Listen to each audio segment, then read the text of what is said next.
Josh and Frankie. What a couple of dumb shits.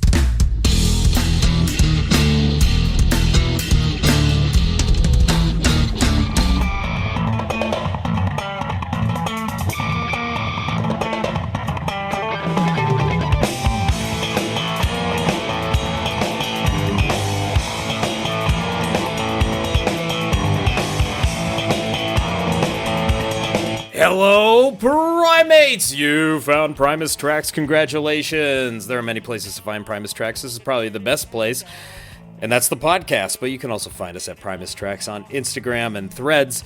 PrimusTracksPod@gmail.com is the email address, and there is a Facebook page appropriately titled Primus Tracks. I am Josh, one of the hosts of Primus Tracks. He is also one of the hosts of Primus Tracks, all the way up in the 39th floor of Primus Tracks Towers, which I assume is being filled with all kinds of memorabilia and digital files related to the recently completed Onward and Upward tour. He's sifting through mountains of data. It's Frankie Bereside. Hey, Josh. Frankie, we've been on a bit of a break, and it just seemed appropriate for us to resume with a discussion of the recently completed Onward and Upward tour with one John Hoffman on drums. Question for you. What is your, because I know you've watched every single video that has been uploaded to YouTube of every single stop on the tour from multiple angles of numerous participants, which of course stands in stark contrast to Sessanto, which footage was highly limited and of low quality. What's your general impression of the tour, what you heard? My general impression is that the band was very excited again. Not that they weren't excited to perform before, because I think they also enjoyed themselves a lot with Herb. And if you recall the tour they did last summer, it looked like they were having a great time on stage. But this was kind of a different excitement. It's like they were reinvigorated. It's like you could tell they couldn't wait to be on stage as soon as one show was over. They couldn't wait for the next one because they were having such a fantastic time performing together. I think they were really feeling each other. They were adventurous with the set list in the sense that, yeah, some shows opened with Tweakers, but also some others opened with Dirty Drowning Man, American Life, Sure. even Welcome to This World. I mean, everything was up in the air, right? Brown Rocks is definitely one for the books. I think Yep. attendance as well as the fan base in general are unlikely to forget that one. I think it was really fantastic to see our favorite band having such a great time. I will echo a lot of those sentiments. My general impression is that this was fueled by that excitement for Hoffer to get out there on a headliner tour and just to see what he could bring to the band, because we, of course, saw the drum derby. Those of you that attended Sessanto got a really good preview of what he could do, but just letting him loose on all kinds of Primus material for this Onward and Upward tour was what I was most excited about. I got to see the final two shows in Sacramento, so that's where I'm going to draw most of my observations. I watched very little video from other shows, but the excitement was palpable, and I think they had numerous sellouts in pretty big venues around the country. So the excitement certainly transferred to the fans, and it's and all that positivity for Hoffman followed them around. It was a lot of fun I think for them, but certainly for those of us that pay attention to the set lists and check out material from each show. Shreveport was also a notorious show with... Oh, certainly. Yeah, with Hoffer's brother on drums. And, of course, the Greek Theater with the record for sit-ins during a single show. A lot of great stuff. We will get into those details for sure. But, of course, as so often happens, we have miscellaneous debris. I'll start. One of the things that you may have seen on tour if you attended one of these shows, was that they were demoing Whamolas, Frankie. So Pachyderm Instruments was on tour with a Whamola, allowing people to demo it, handing out information cards and stickers. And so Pachyderm Instruments is up and running. We should also note that a handful of production line Pachyderm basses went up for sale recently and sold out in, 6 seconds. So plenty of people are pretty happy, I'm sure, with their forthcoming production models of a Pachyderm bass. And the Wally Nut. I don't remember if we talked about that one, Frankie, but that one went up for sale. That was used on stage by Les for quite some time. Yep. Beautiful looking bass. Looks like it ended up in the hands of one Justin Chancellor, who used it at the Greek in LA. So I believe that's his. That's my understanding at this point. I could be wrong. I did not confirm that detail with anybody truly in the know, but that's what it seems to me. Pachyderminstruments.com is ramping it up over there, so you can check that out for sure.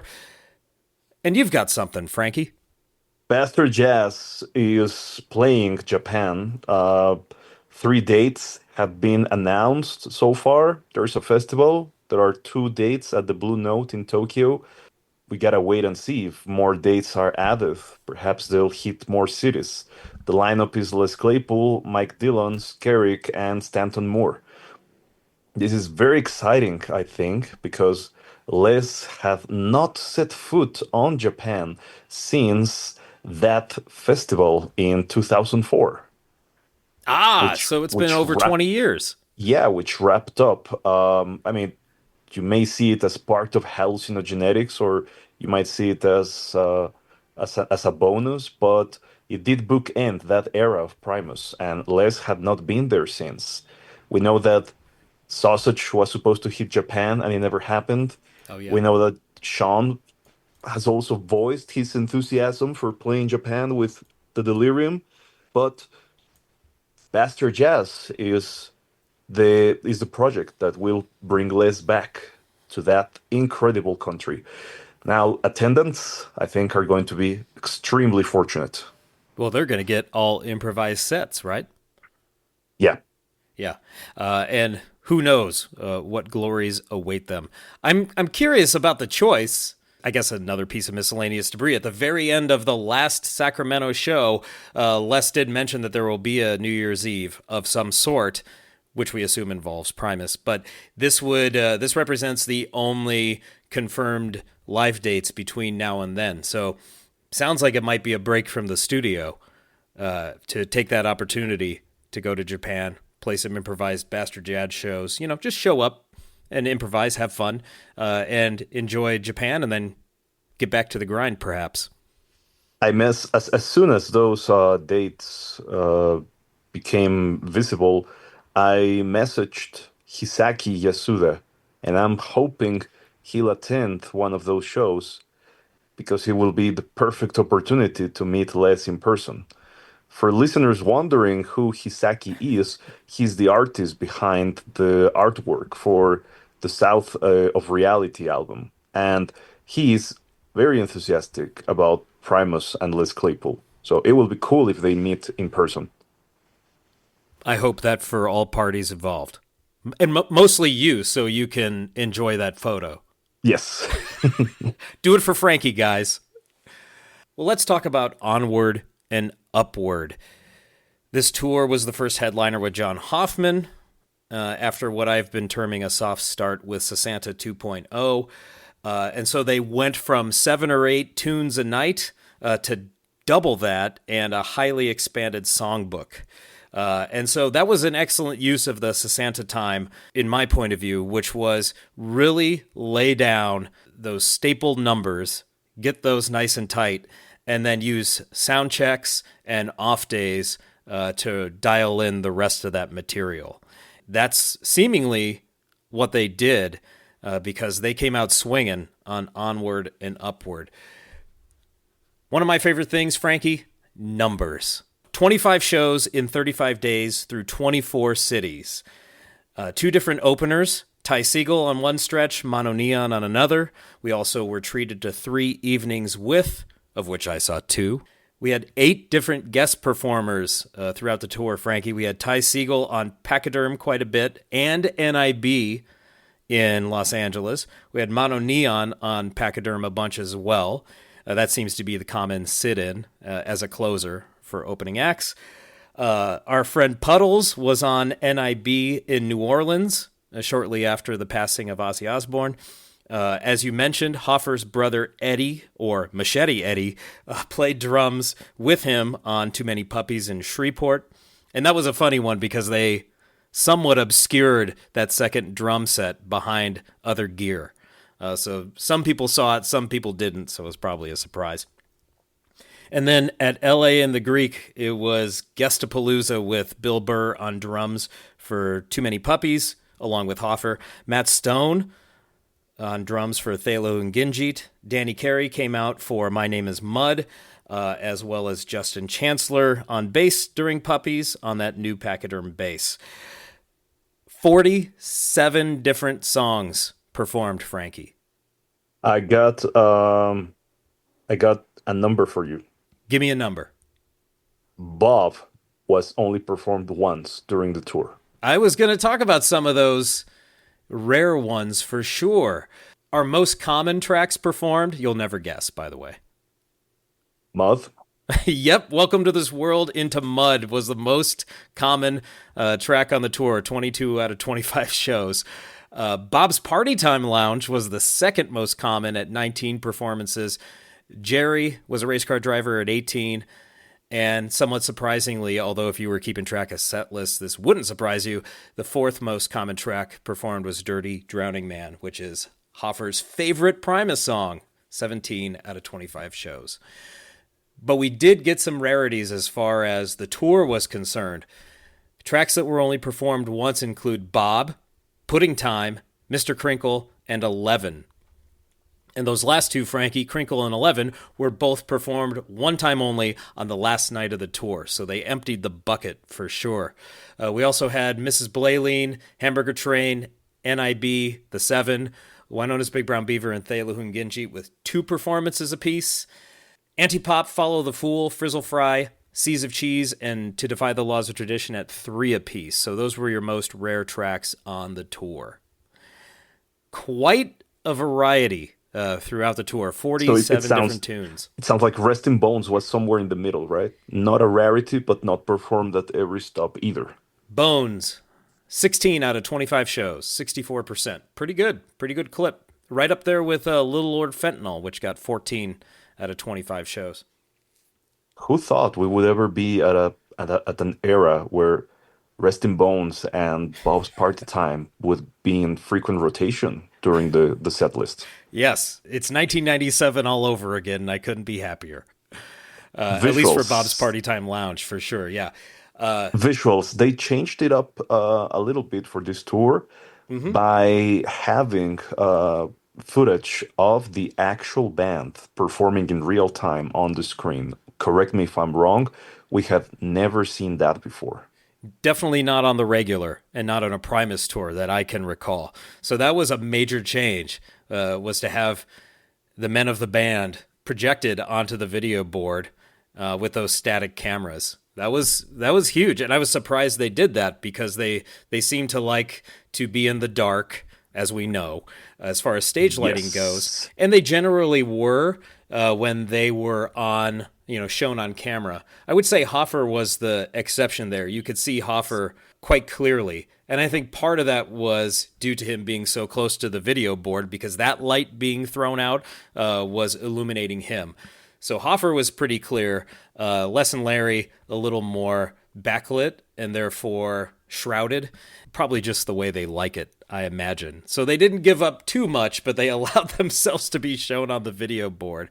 And there was a lot of new video footage as well. Yes. So we have, for more on TV, we have an animation that Cage had previously premiered. It's one of the characters from his Slim Shady short. I forgot about that. For John the Fisherman, they were also using a character from a Cage short. Yes. There's the new animation for Frizzle Fry, which is absolutely fantastic. Also Cage Claypool, by the way, with the Another, yeah, another marching Cage frying creation for pans. Yeah, sure. that by the way lifted straight from Fantasia. The marching frying Yes. pans. Yes, that was brilliant. What else? Oh, well, of course, looks like Agent O was kept busy by quickly animating the poster Matt had done for his corresponding tour stop, Yeah, because he illustrated the character from the front cover of Rhinoplasty, and next thing you know, it was animated up on the screen. Which brings me to the next point. Gee whiz, Amos Moses life.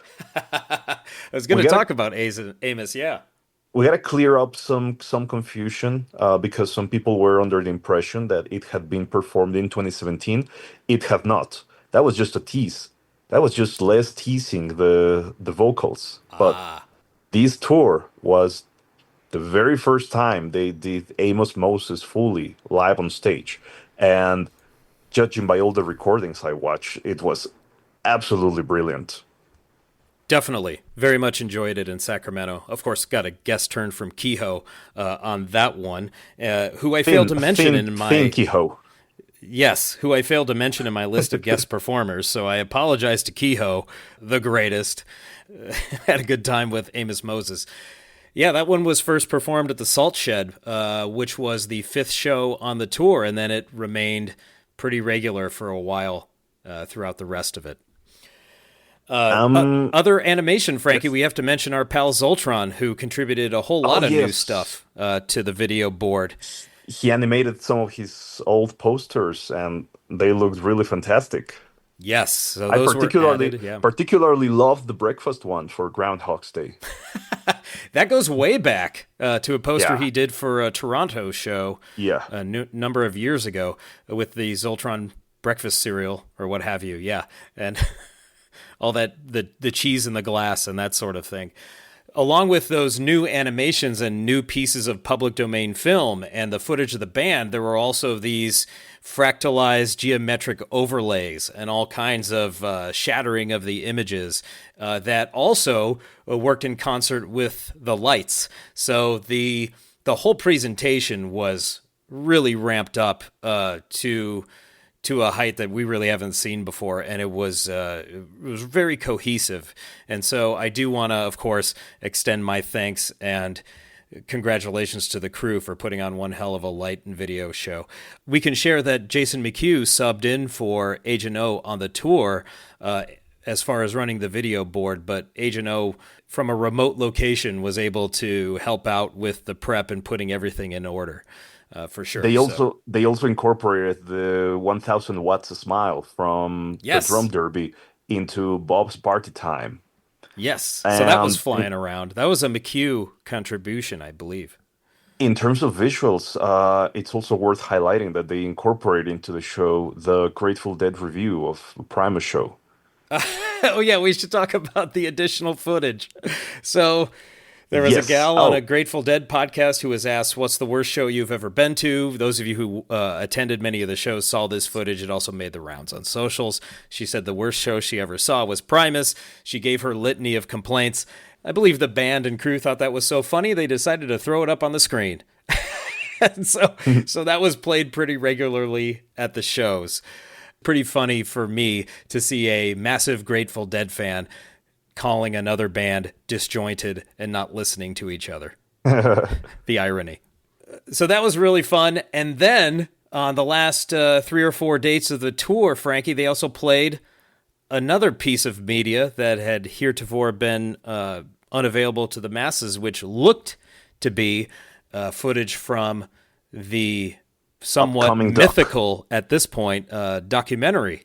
Yes, yes, and Cheney was graceful enough to upload to Instagram, so those of us who did not attend the tour were able to catch a glimpse of what it looks like. Yes, so all those beautiful clips of these luminaries discussing what Primus is or their appreciation for it. So Norwood Fisher, Sean Lennon, just a cavalcade. Jason Momoa. I don't remember all the people that they were talking to, but it was Me a lot either. of I just familiar noticed. I faces. noticed that it was jam packed with beautiful celebrities. Yes, the beauty on the screen was unsurpassed. I couldn't pry my eyes away.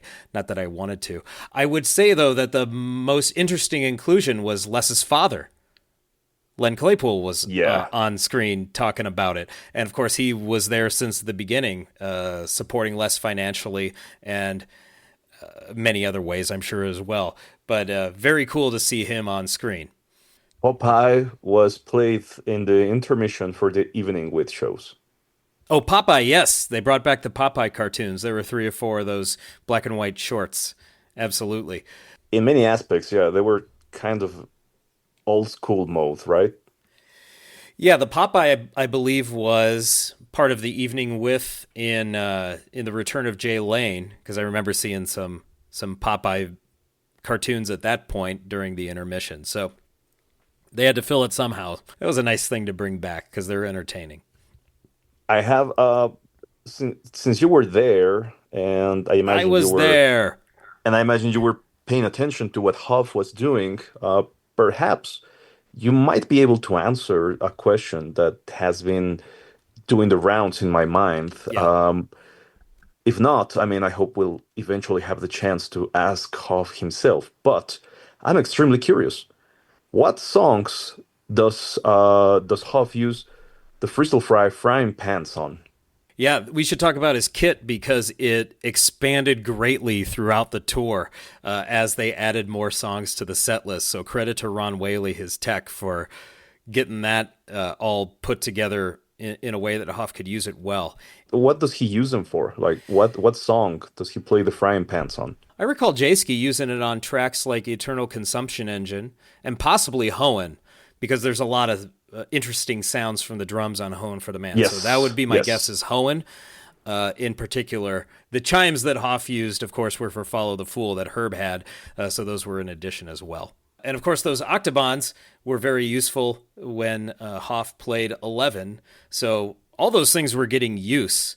So when I saw those added to the kit, I was very interested in what was forthcoming.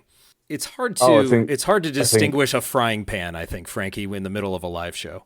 yes, that sounds highly possible. I mean, that particular sound from Hoenn, Extinction Burst, and Eternal Consumption. Yeah, I Yeah. can see that working on a frying pan. So possibly Eternal and Extinction may be on their way now that the frying pan's in place. Ew. Now, is it a standard cast iron frying pan or is it one of the Frizzle Fry frying pans? I'm under the impression it's a Frissel fry pan because someone on Facebook, when a photo of the kit was posted, someone spotted the frying pans and asked Hoffer if they were the Frissel fry ones, and he replied yes. Oh, I missed that. Way to be, Hoffer. And I know we've said this before. Thanks to John Hoffman for being social media literate and using it to connect with fans. That's very helpful for these little questions that we have. I also want to say this again. All thanks to the crew, Frankie, led by the best tour manager in the land, John Sanchez. The band and the crew put on a hell of a show, of course, but they're embracing the regulars. There are a lot of people that are going to numerous shows, traveling across the country to follow Primus, and they are, they're acknowledging them and throwing set lists and sticks and guitar picks to them and that sort of thing. They certainly Captain Crunch merits a mention because that guy went to like all the shows. It seems he actually got a bit of a handshake from Les during Herald on the last night that they performed it there in Sacramento. Oh, and the social media presence, that was also unlikely. The way the usual MO we had Yeah, previously seen on this tour for the first time ever, they were actually interacting and engaging with fans prior to the shows and uploading stories. That yeah, was quite surprising. yeah. Quite refreshing because we were somewhat used to the cycle of tour poster set list. Tour poster set list and not much in the middle. Cheney might go live. Zoltron took over the Primusville Instagram for numerous shows and did a whole lot of great content, as you said, talking to fans, showing the rail, showing the line for merch for crying out loud, which at every show was a mile long. Thanks to Zoltron for doing that. I think Jason McHugh had a hand in some of that social media work as well. And we should also send a special shout to our pal Jordan Kravitz, who we talked to a little while ago. Boy, did he ever deliver with his photos of the band before, during, and after the shows. They are Yes. immaculate. I don't know if you noticed, but Ron Whaley posted to his stories our post about the anti-pop sampler promo, Skeeter promo. Oh, cool. Did not know that. Lur was handed a new guitar by Zach Wild. Yes, that's right. So on tour, Larry received a guitar via Zach Wild, and it is pretty damn cool. I actually got to see it briefly at the Sacramento show, Frankie, as Kehoe came out for Amos Moses with that badass metal guitar. And then once they plugged it in, there were all kinds of horrible sounds, and they realized that the battery powering the pickups had died. So he walked off stage. The Zach Wild guitar cameo was over. He came back out with a Strat, and they ripped up Amos Moses. Pretty funny stuff. And of course, the PRS he received directly from Paul Reed Smith for the tour. Beautiful guitar, sounded fantastic. That's the guitar we know. That's the sound we know from Larry for so many years. So really cool of Paul Reed Smith to reach out and support Lur as well. I would say, Frankie, overall, the excitement of a reinvigorated Primus really pushed this tour, as we stated earlier. The fans came out in droves, numerous sellouts, huge crowds, big energy throughout. The first night in Sacramento, Frankie, there was a pretty active pit and people crowd surfing and having a great time. I will say it must have been more of an older pit because the next night was much more subdued. And I'm guessing there were some aches and pains and soreness and not wanting to do that again. However, there was a bit of a pit the second night. However, with that said, there were a lot of younger people at the shows based on reports from other attendees and my own observations at Sacramento. And that's a great sign for the band, of course. And I would call this band, Frankie, I don't know if we've talked about this, I would say this is a timeless band. And what I mean by that is that music, sure, they are lumped in with the 90s, but they certainly transcend it. I think this is music that anybody can identify with at any point in time. Adam Gates said that once. He did. He said, Okay, so he said, yeah. I'm just plagiarizing Adam Gates. He said Primus was atemporal and that they could be playing Jerry in the 90s or they could be playing it now and the song would still sound great. Yes, I think it would sound fresh in 2025. I agree with that sentiment 100%. What do you have for personal highlights, Frankie, as you've combed through all this footage? You mentioned Brown Rocks, Shreveport. Anything else come to mind? Yes, the Quarry show. Wow. Oh, what a cool venue. What a cool venue. What a cool set list. Wow. Heckler, Taylor, Amos, Diamondback Sturgeon, Follow the Fool and Harold for the Rocks for the encore. What an amazing set. Yeah, that was the first evening with of the three, and what a remarkable venue. In an old quarry, surrounded by trees, it looked beautiful. Oh, and I think any set that got more on TV was very lucky. What a what a breath of fresh air to hear that song on the set list again. I'm a big More on TV fan for sure. In the Yeah. live setting, we in Sacramento we got a run of More on TV, Hone for the Man, and Lee Van Cleef. So we got this mini Naga set. I probably relayed those out of order, but getting those three in a row was pretty special. And hearing Hoffer on those, it just seems like he vibes so well with the J Lane material as well as the Brain material. And then that, those staples, he's on it. And then some of those other Herb powerhouse numbers they worked into the sets, and boy, they sound good to me. I think Hoffer's got it. He's picked up all three guys and their styles and is making it happen. But Bomb those, Factory was also particularly cool with Antipop, Spaghetti, Moron, Fool, Sturgeon, and Tommy. Wow. great ones. Of course, we had the night of too many stars at the Greek. So you're saying that was the most guest sit-ins of all time at a Primus show? Yeah, because some less shows have like also crazy amount of guests, but Primus wise, yes, I believe so. Yeah. I think in general you get one or two at a Primus show. I can't think of a time when 5 or 6 different people were Or changing out on 10, stage. like at that one. Or however many there were. It was nuts. Absolutely. And so that one was certainly special. I marked Shreveport, of course, for the hometown show for Hoffer. Machete Eddie, his brother, joined him on drums for Too Many Puppies. But they also, and they posted it on social media, but if you missed it, they were also handing out Hoffer's sunglasses to the crowd. Yes. And so he got a great photo on stage with the crowd behind him, all sporting the white frame Hoffer sunglasses. And I thought that was pretty cool. And of course, my next thought was, when are they going to be up on the merch site so I can buy a pair? I would love a custom Hoffer sunglass with his name and the Primus logo and a fleur-de-lis. Make it happen. Maybe I'll become a better drummer, Frankie, if I wear them. Exactly. We mentioned Brown Rocks, of course, 7 Brown album tunes in a row. That was cool. They renamed the venue for the night. How'd you react to that one? In hindsight, it was really amazing that they would perform so many in a row. But imagine being there.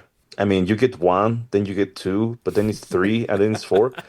At one point, I'm sure you'd wonder if they were just busting out the entire album. Not one, not two. That must have been a good time. I know he prefaced it, Les did on the mic, that he said, we're going to do something special for you tonight, and it just kept going. So that must have been pretty great. And we know that Hoffer is very enthusiastic about Brown Album, Rhinoplasty, and Antipop. So I guess we can expect more cuts from those in the future. Crossing my fingers. Very much enjoyed Drowning Man and Antipop, and I would love to hear more Antipop material if they're willing to tackle it. Yes, and that's the thing with Hoffer. With each previous drummer, I think they knew that there were some staples which they would have to adapt to. Mm-hmm. But at the same time, there were songs that you knew they were not approaching. Yeah. Maybe because they were like too customized to the drummer that performed on the original track. And you But could see that, and like Herb said, Duchess was annoying, right? It just didn't exactly. fit his style at all, and so it was uncomfortable for him. And so, but they played it, but just not as often. But it does seem like all 3 of these previous drummers' styles, Hoffer can take those on, and it's not like he's that's the thing. Hoffer has no limits. Yeah, and it's as Soya said, it's not like Hoffer's playing Primus songs. He's Primus. But at the same time, what I want to highlight is that when I heard the first recording available of More on TV, I was pleasantly surprised by the performance because it was not verbatim Jay Lane. He was not carbon copying every single fill that Jay did on the track. Yeah. So, of course, the integrity of the song is there. He's paying his due respect to the track, but he was doing his own fills. He was doing his own thing, and that made it very exciting to hear. Well, we've talked about it enough. But that doesn't mean it's over. It's time for Primates Takes. If you would like to hear your take read on the podcast, all you have to do is go over to patreon.com/Primus Tracks. There are a lot of tiers of support, but the universal constant is Primates Takes. Normally, it's the track up for discussion, but today, Frankie, it's the tour up for discussion. So I threw out some prompts to our Primatrons, and we're going to read a few of them. Cool. Mickey Waters says, I didn't catch the summer tour, but I did catch Sasanta. I thought Hoffer was great, especially for how little time he had to rehearse at that time. The show itself was one of the coolest shows I'd seen in a while. Trish, our pal Trish, says, disclaimer, I'm not a musician.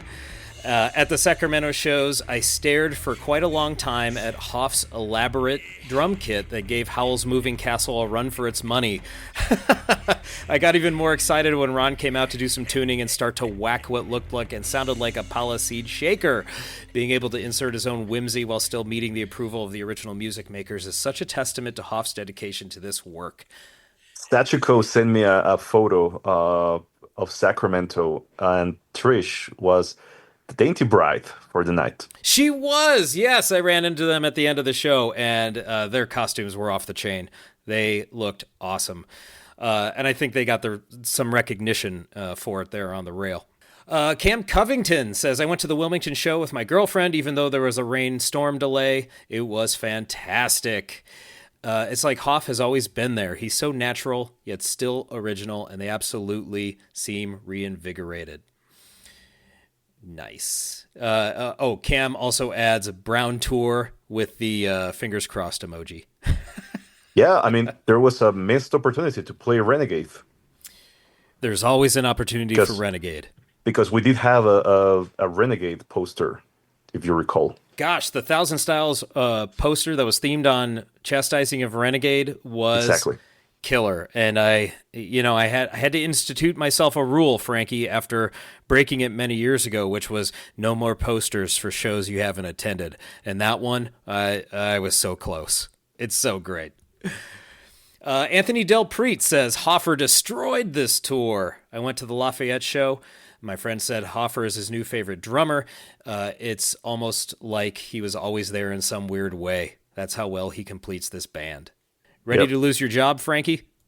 Yep. Brooks breaks it down. Brooks breaks it down as following. Hoff is doing an amazing job. I think most bands would have had the new guy learn 10 to 12 songs and play the same set every night. Not Primus. They put Hoffer to the test and he proves himself to both the band and the fans. Overall, I thought they sounded great and the video was absolutely incredible. So trippy. I hope another run is announced soon and I can catch a few more next time. Yeah, we need to shut up now. Goodbye, everybody! Our pal Wamola17 says Hoff was absolutely incredible, super locked in, very unique sound and flavors on songs I'm very familiar with. Hamburger Train is one I will not forget. My fiance was fascinated that they made instruments sound like an actual train. And I will say that was a highlight in Sacramento as well. Hearing the opening notes of Hamburger Train got me pretty pumped up. Let's do one more. Our landed gentry, Edwin Allen Richards IV, says the legendary LA show. I was there! A night jam-packed full of cameos. Before the show, I ran into Bill Burr outside of the Greek, said hello, and he was nice about it. Yeah, I had no idea I was about to see him play. Hoff crushed it. Nothing he did felt out of place. He served every song perfectly, and when he showcased his own flair, it just fit, like it had always been there. That seems to be a recurring thing in these Primates takes. May I share some from our Facebook readers? I think you should. Okay, so we have some takes from our much appreciated followers at the Primus Tracks Facebook. Landon said, I caught the only performance of Bob on the whole tour, and those 7 brown tracks in a row crept into basically every setlist after. Let's have some punch bowl. Animals should not try to act like people. Deep cut next. Color Blue Maniac said, I found John Hoffman's performance of Tommy the Cat on July 22nd at Bridgeport, Connecticut was among the best, if not the best performance of the song I've ever heard the band play. Oh, dang. Yeah. Rob Sonny, who also got quite a bit of recognition from the band during this tour, said, the future of Primus is bright. Amen. Our pal Nick in the Netherlands said, really impressed by how Hoffer learned so many songs in such a short time and that he kept learning new ones during the tour. Oh, and now we need a European tour. Long overdue, Nick. I hope they come to you. Ashley Moyer said, fantastic tour. We caught the Detroit show and loved it. Would love to see the photos of the photographers got of my daughters on the barricade. She was having the time of her life. And we did have several other comments of people that brought along their children for their first Primus show ever. Such a wonderful thing to read. Absolutely. Take your kids to the shows. Well, I guess that does it for the Onward and Upward tour. So you've been tracked to a degree. And hopefully we'll see you all at New Year's Eve, as it was confirmed that something will happen New Year's Eve in the Bay. Before we go, Frankie, we should thank our wonderful Primatrons over at patreon.com/Primus Tracks. They are a fantastic community, a lot of excellent individuals who have come together to create this place that I'm hanging out on the Patreon a lot, Frankie, because there's just so much great chatter. So it's a great place to be for a Primus fan right now, for sure. For this session of thanking our Primatrons, let's hear a little bit of Brown Rocks. Why not? Let's thank the following people for their patronage and support for a long time, Frankie. Many of these folks have been supporting us for years at this point, which is nuts. Let's thank Anthony Del Preet. Go Bills. Legend. Brooks Delight. He took our jobs. Cam Covington, thank you, sir. Primatron numero uno, Carlos Arizmendi. El Jefe. Chris Gentile, Landed Gentry, Very Edwin Gentile. Allen, Richards the Fourth. The fourth. The fourth, not the fifth. Not the fifth or the sixth. Third is right out. I think I got that wrong. Eric in Australia, our curmudgeon. Our metal resident. That's right. He's our resident metal expert. Gage Massey, a more recent patron. Hi, Gage. IDK Buy. Now, I have to give credit to IDK Buy because they flew from the UK to the United States to see the shows at Brown Rocks and in Chicago. Oh, and it was his first Primus show, I believe? First Primus shows, Brown Rocks and Salt Shed on Onward and Upward. Wow. That's epic. Doesn't get much better than that, so congratulations to you, IDK Buy, and save those English pounds for New Year's Eve. Let's also thank Jesse Colton. Hey, Jesse. John Shreve. John. And of course, our resident fish expert, Jordan Kahn. Hey, Jordan. Our resident spent poets and beanpole expert, Carl Reinsch. Hey, Carl. Kevin, good old Kevin, always recording the shows and doing great things. Kevin, thanks for all your help with the merch. You bet. Marcus Mail, got to thank him for sure. Hey, Marcus. Matt Ray. Ray. Mike Tuckerman. Porter. Hey. Haven't heard from Porter in a while. He's out living his life. Hope he's doing fine. You bet. Big thanks to Sachko, of course.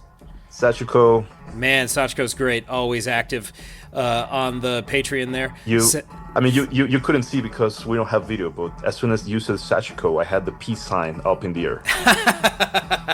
Very good.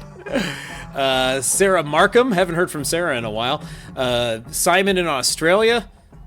Al. Legend. Sculligan Val, our good friend. Travis in Alaska, number one. We should also thank the Phantom Primatron, who will remain nameless. Travis in Alaska, number two. Trish, the aforementioned Trish.